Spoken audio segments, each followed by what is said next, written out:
Hi there, my book friends. Welcome back to my channel, The Book Collector, where I am attempting to read the books I have already collected and continue to collect.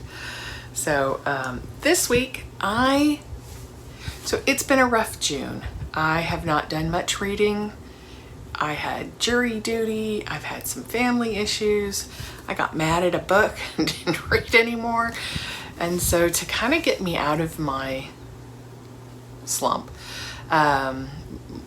good friend of mine, we like to go, when we spend the day together, we go to eat something. We used to go to the movies and the bookstore. Now we're getting older, we just go to the bookstore. So we did a buddy read.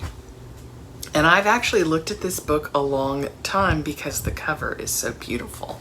And that book is Weyward. Now I'm going to tilt it and see if the light can catch the iridescence on the birds and the insects. It's really beautiful, and I'll put the overlay now, but I was trying to catch the iridescence of the cover. It's very beautiful.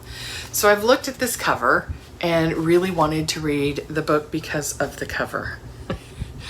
And then I read the back and it was like witchcraft. I was like, oh gosh, I am not the witchy, fantasy, magical person. But this appealed to my friends, so I thought, okay. Now I want to say, it says witchcraft. And I don't know. I think I wouldn't have called it witchcraft. So let me tell you a little bit about the book. It is told from 3 timelines of 3 women interconnected. It's sort of like historical fiction, little feminism in there, and the resilience of the female spirit. So the 3 timelines, the 3 different perspectives, these women are all related, although they're not aware of it initially. Obviously, the first one's not. But the first one is Altha, and she is a woman in the 1600s, and I would say she's a healer and midwife, healer type thing. But when we meet her, she is being tried for witchcraft.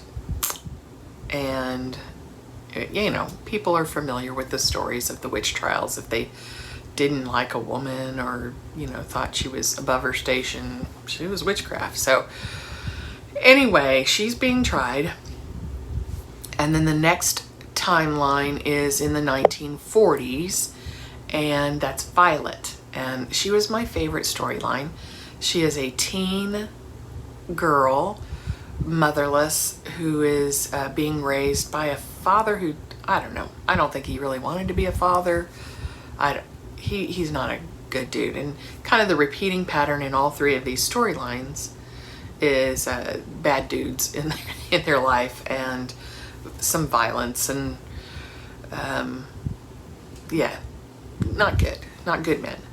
And then our last storyline is Kate, and she's modern day, and she's in an abusive relationship. So the story is told from those. It switches off very nicely. I think this is a really well-paced book. I read it in a day because I couldn't put it down. I wanted to find out. So you don't linger too long in one story if you're like me, you just really wanted to get to Violet's story, or you have Alpha's thing. Kate's story kind of grew on me, and I wanted to know what was going to happen. Obviously, Kate is the one who kind of uncovers the earlier 2 relatives eventually.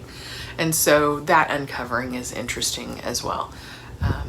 So on the witchcraft thing, these women all share the ability to really connect and connect to nature. And I don't mean they just love it and feel healed by it.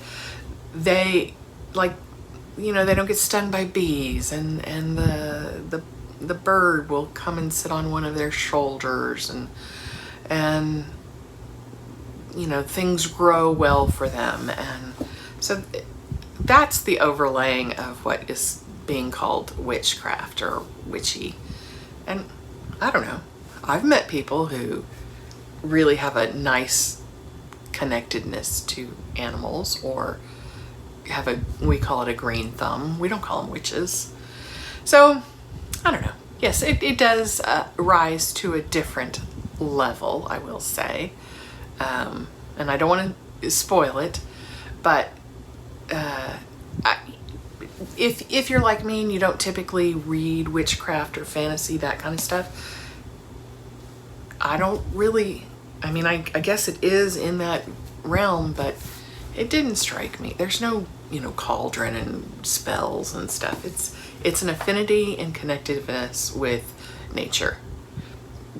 Animals, insects, plants, kind of thing. Yeah, there's one little, but there's no spells or anything like that.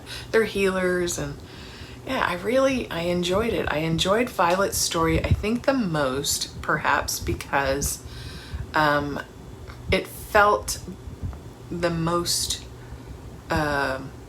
fleshed out to me. You have a brother in there, you have her dad, you have Nanny, you have cousin Frederick, who's a bad dude too. And so you have a fuller picture of her life and world. And she's also, I think she's 15. And she's, you know, on the verge of adulthood and, you know, all of that.